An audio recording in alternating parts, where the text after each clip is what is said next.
교회개혁의 주체는 그 교회 안에 계시는 성도님들이 교회개혁의 주체다.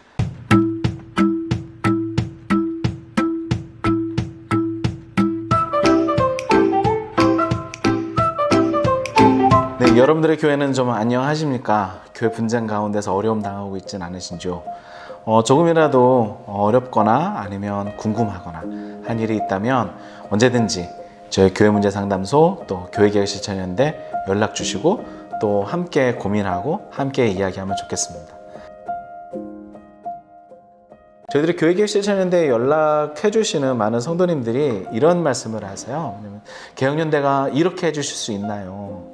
노회에 소송해 주실 수 있나요? 아니면 오셔서 뭐 이렇게 좀 도와주실 수 있나요? 라고 말씀을 하세요. 도와는 드리는데 그러나 교회 내에서 교회 개혁을 일으키는 주체는 여러분들 자신입니다. 그러니까 여러분들이 한 걸음 나아가지 않으시면 저희들이 할 수가 없어요. 그러니까 교회 개혁의 주체는 그 교회 안에 계시는 성도님들이 교회 개혁의 주체다 라고 하는 이 사실 잊지 않았으면 좋겠습니다.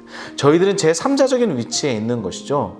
여러분들이 그 위치에서 어떻게 하면 교회를 바꾸고 어떻게 하면 교회를 개혁해 가고 어떻게 하면 교회를 건강하게 할 수 있을까?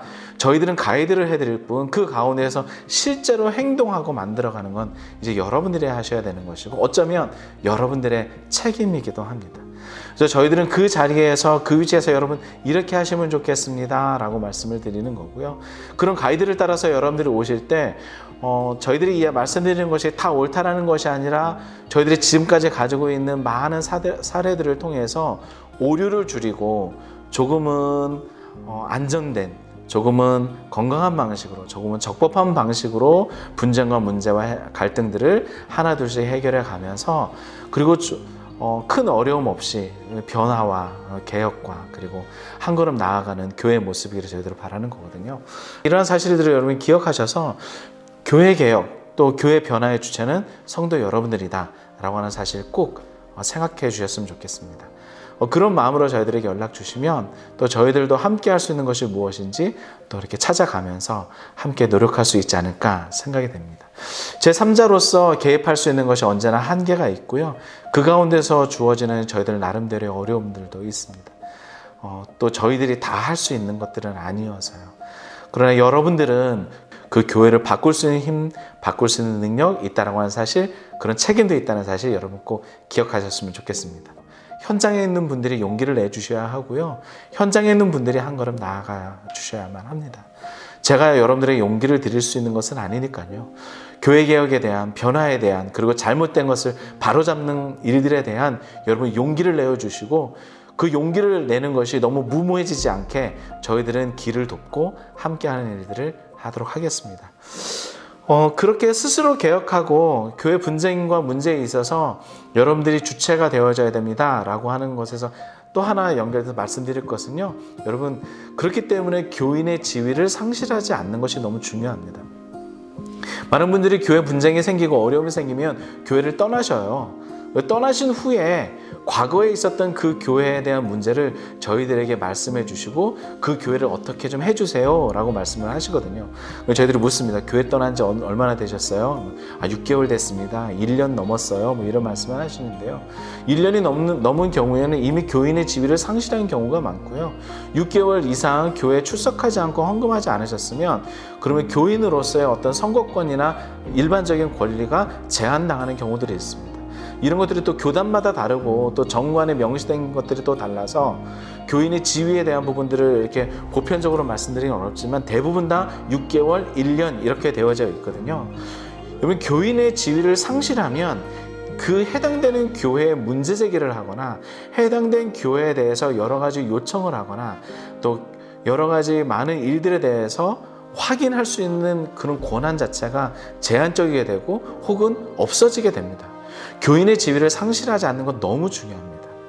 올해 2022년 1월 26일 명성교회 위임 목사 지위 부존재 소송에 대한 판결이 있었는데요. 당시 판결은 명성교회가 패소당한 사건이었죠. 물론 1심 판결이었습니다만 이 판결에서 가장 중요했던 것, 명성교회가 당시 그 소송 가운데서 중요하게 여겼던 첫 번째가 뭐냐면 고소를 했던 원고 측에 그 교인의 지위가 없다라고 하는 거예요.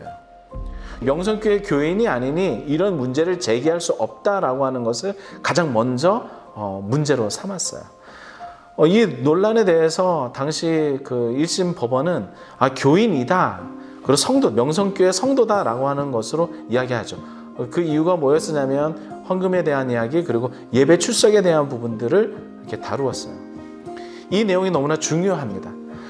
당시에 그분들이 명성교회 성도가 아니었다라면 어땠을까? 그러면 매우 힘들었을 거예요. 그럼 명성교회 교인이었기 때문에 그런 문제 제기를 하고 본인의 교회에 여러 가지 잘못된 것을 바로잡고자 하는 노력이 의미 있게 되어지는 것이죠.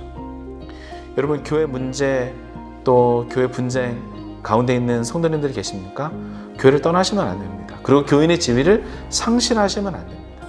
교인의 지위를 상실하시는 순간 그 교회 개혁에 대한 여러 가지 노력은 수포로 돌아가게 되어지는 것이죠. 이 사실을 여러분 꼭 기억하실 수 있으면 좋겠습니다. 그 교인의 지위를 상실하지 않으면 어떻게 하면 좋습니까? 여러분, 그래서 다시 한번 또 반복적으로 말씀드리는 것 같아요. 교단 헌법과 정관을 확인해 보셔야 됩니다. 그 가운데 각 교단들마다, 각 교회 정관마다 교인의 지위에 대한 여러 가지 내용들이 있으니까 확인해 보시고요. 그 분쟁 가운데 있다면 특별히 더 확인해 보셔서 교인의 지위를 상실하지 않는 것 가운데 교회 개혁을 위한 여러 가지 목소리를 내셔야 한다는 것 잊지 않으셨으면 좋겠습니다. 이 말씀을 드리면서도 한쪽 마음에는 되게 마음이 좀 어려워요. 왜냐하면 분쟁 가운데 있을 때 목사님들이나 또 반대편에 있는 성도들이 음해하죠. 그리고 마음을 어렵게 합니다. 시편 기자가 이야기하는 것처럼 함께 예배당에 오르면서 기쁨의 소리를 내었던 그 좋은 동료들이 어느 때부턴가 원수지간에 되어진 이런 상황들을 감당하시기 힘드실 수 있을 겁니다. 설교를 듣는 것조차 매우 어려우실 거고요. 힘들 겁니다. 그때 연락 주십시오. 함께 기도하고 함께 마음 모아 가겠습니다. 바른 말씀의 양육이 필요하다면 그런 일들을 또 저희들도 돕도록 하겠습니다. 여러분들의 가정을 지키기 위해서 또 여러분들의 경건을 지키기 위한 여러분들의 노력을 또 돕고 마음 함께 하겠습니다.